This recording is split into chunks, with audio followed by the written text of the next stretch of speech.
ഓം നമോ ഭഗവതേ വാസുദേവായ. ഓം ശ്രീകൃഷ്ണായ നമഃ. അഭിവന്ദ്യരായ എല്ലാ ഗുരുജനങ്ങൾക്കും എൻ്റെ വിനീതമായ നമസ്കാരം. ശ്രീമന്നാരായണീയ ക്ലാസ്സിലേക്ക് ഏവർക്കും സ്വാഗതം. ശ്രീമന്നാരായണീയം 3-ാം ദശകം ഭക്തി പ്രാർത്ഥന, അതിലെ 3-ാമത്തെ ശ്ലോകം പാരായണം ചെയ്യാം. കൃപാ തേ ജാതാ ചേത് കിമിവ നഹി ലഭ്യം ധനുഭൃതാം മദീയ ക്ലേശൗഘ പ്രശമന ദശ നാമ കിയതി ന കേ ലോകേസ്മിൻ അനിശമൈ ശോകാഭിരഹിതാ ഭവദ്ഭക്താ മുക്താ സുഖഗതിമസക്താ വിദധതേ. സന്ധി വിച്ഛേദം നോക്കാം.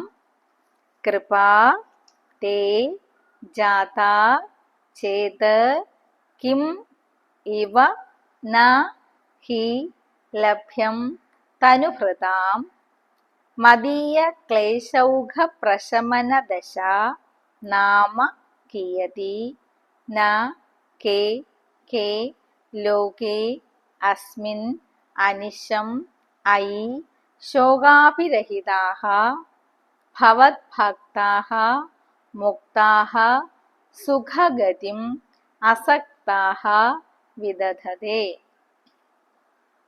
പദം പിരിച്ച് പദച്ഛേദം നോക്കാം. തനുഭൃതാം മദീയ ക്ലേശൗഘ പ്രശമന ദശ. മദീയ ക്ലേശ ഓഘ അല്ലെങ്കിൽ ഔഘ പ്രശമന ദശ. ശോകാഭിരഹിതാഃ ശോക അഭിരഹിതാഃ ഭവത് ഭക്താഃ സുഖഗതിം.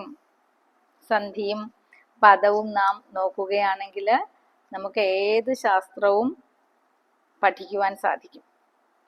കുറച്ച് ദിവസം ഒരു പ്രയത്നം ആവശ്യമുണ്ടെന്നേ ഉള്ളൂ. സന്ധി നമുക്ക് മനസ്സിലായി വന്നു കഴിഞ്ഞാൽ നമുക്ക് ശാസ്ത്രങ്ങൾ തെറ്റുകൂടാതെ പഠിക്കുവാൻ സാധിക്കും. അർത്ഥം നോക്കാം. സാക്ഷാത് ശ്രീ ഗുരുവായൂരപ്പന്റെ അനുഗ്രഹം കാരുണ്യമുണ്ടായാൽ എല്ലാ ക്ലേശങ്ങളും മാറി ഭജനാനന്ദം അനുഭവിക്കാം എന്ന് പറയാണ്. ജീവൻ മുക്തരാകാം എന്ന് പറയാണ്. ഐ ഭഗവൻ, അല്ലയോ ഭഗവാനെ, തേ കൃപാജാതാ ചെയ്ത് അങ്ങയുടെ കാരുണ്യം ഉണ്ടാകുകയാണെങ്കിൽ തനുഭൃതാം ശരീരികൾക്ക്, തനു ശരീരം, തനുഭൃത്തുക്കള് ശരീരം എടുത്തു വന്നവര്, അത് ദേവന്മാരാകാം, അസുരന്മാരാകാം, തിര്യക്കുകളാകാം, ഏവർക്കും കിമിവ നഹി ലഭ്യം, എന്തെന്ത് സിദ്ധിക്കുന്നില്ല ഭഗവാനെ, ഭഗവാന്റെ കാരുണ്യം മാത്രം മതി. വേഗം ഓർമ്മ വരിക ആ കുശല ബ്രാഹ്മണനെ തന്നെ ആയിരിക്കും. സുദാമ ഭഗവാന്റെ സതീർത്ഥ്യൻ. അദ്ദേഹത്തിന് ആത്മധനം നന്നേ ഉണ്ട്. ഭഗവാന്റെ ആ സ്വരൂപം ഉള്ളിൽ പ്രകാശിക്കുന്നത് കൊണ്ട് അദ്ദേഹം വളരെ സന്തുഷ്ടനുമാണ്. എങ്കിലും ഒരു പ്രേരണ വന്നു തന്റെ സഹധർമ്മിണിയിൽ നിന്ന്. രമാപതിക്കും ന സഖാ നിഷേവ്യതേ. സാക്ഷാത് രമാപതിയായിരിക്കുന്ന ഭഗവാനെ ഒന്ന് പോയി കാണാൻ വയ്യേ, ഒന്ന് പോയി കണ്ടുകൂടെ. ഇപ്പൊ എന്താ ചിന്തിച്ചത്? അയം ഹി പരമോ ലാഭോ ഉത്തമ ശ്ലോക ദർശനം. ഭഗവാൻ എന്നെ ഓർമ്മ വന്നിരിക്കുമോ? എനിക്ക് ഈ യാത്രയിൽ ഭഗവാനെ നന്നായിട്ട് കാണുവാൻ സാധിക്കും. ഇത്രകാലം എൻ്റെ ഹൃദയത്തിലാണ് ഞാൻ കൊണ്ടു നടക്കുന്നത്. അപ്പൊ ദ്വാരകയിൽ പോയി ഭഗവാനെ ഒന്ന് ദർശിക്കണം, അതിന് സമയമായിരിക്കുന്നു എന്ന് ചിന്തിച്ചു പോയി. എന്തേലും ചോദിച്ചുവോ? ഒന്നും ചോദിച്ചില്ല ഭഗവാനോട്. ആ അവിൽക്കിഴി മാത്രമാണ് കൊണ്ടുപോയിരിക്കുന്നത്. ഓരോ സ്ഥലത്തു നിന്നും യാചിച്ച് കിട്ടിയിരിക്കുന്ന 4 പിടി. യദിഹ്യയാചിഷ്യമദാസ്യദച്യുതഃ. ഭഗവാൻ അത് തട്ടിപ്പറിച്ചൊക്കെ കഴിച്ചു ഇരിക്കട്ടെ. ഞാൻ ചോദിച്ചിരുന്നെങ്കിൽ ഭഗവാൻ എനിക്ക് തരുമായിരുന്നു എന്ന ചിന്തയോടുകൂടി തിരികെ നടക്കുമ്പോഴാണ് ഏകദേശം അവനവന്റെ ഗ്രഹം എത്താറായി. അപ്പോഴാണ് കിം മാർഗവിഭ്രംശ, എനിക്ക് വഴിതെറ്റിപ്പോയിരിക്കുന്നോ എന്ന് ചിന്തിച്ചത്. വിചിത്രരൂപസ്തവ ഖല്വനുഗ്രഹ. ഭഗവാന്റെ അനുഗ്രഹം എത്ര വിചിത്രമാണ് ഭഗവാനെ. ഭഗവാനോട് ഒന്നും ചോദിക്കേണ്ടതായിട്ടില്ല. കാരണം ഭഗവാൻ നമ്മുടെ ഉള്ളിൽ തന്നെ വർത്തിക്കുന്ന ആളാണ്. നമുക്കത് തിരിച്ചറിയുമാറാകണം. അതിനും ഭഗവാന്റെ കാരുണ്യം വേണം. ഒന്നും ചോദിച്ചില്ല. ചോദിച്ചിരുന്നെങ്കിൽ തരുമായിരുന്നു. പക്ഷെ എനിക്ക് ആത്മാനന്ദം ഭഗവാൻ തന്നിരിക്കണു. ഉള്ളില് ഭഗവാനെ ഞാൻ ദർശിച്ചുകൊണ്ടേയിരിക്കണു. അപരം കിം, അതിന് അപ്പുറം എന്ത് ചോദിക്കുവാൻ സാധിക്കും എനിക്ക് എന്ന് ചിന്തിച്ചു. ഇത്രയും അനുഗ്രഹമാണ് ഭഗവാന്റേത്.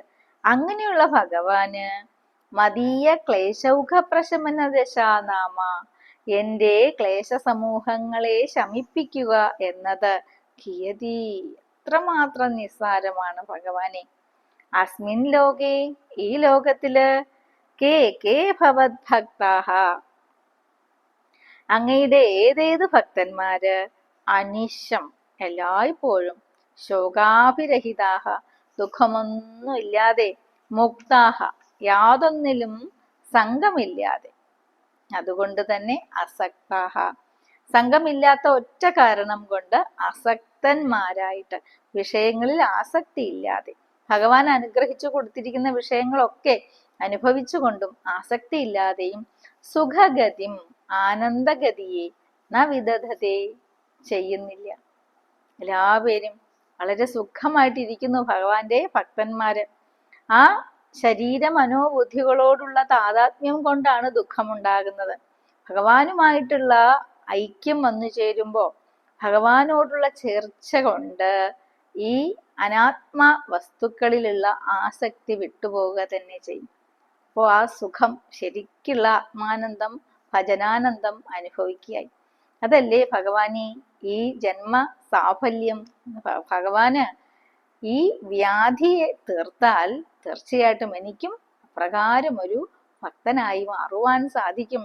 എന്നെ എൻ്റെ ഈ വ്യാധിയിൽ നിന്ന് രക്ഷിക്കണമേ എന്നാണ് പാടി സമർപ്പിച്ചിരിക്കുന്നത്. കലികാലത്ത് നാരായണീയത്തെ ഉപാസിക്കുന്ന ഏവരുടെയും പ്രാർത്ഥന തന്നെയാണ് ഈ നാരായണീയ ഗ്രന്ഥത്തിൽ ഉള്ളടക്കം ചെയ്തിരിക്കുന്നത്.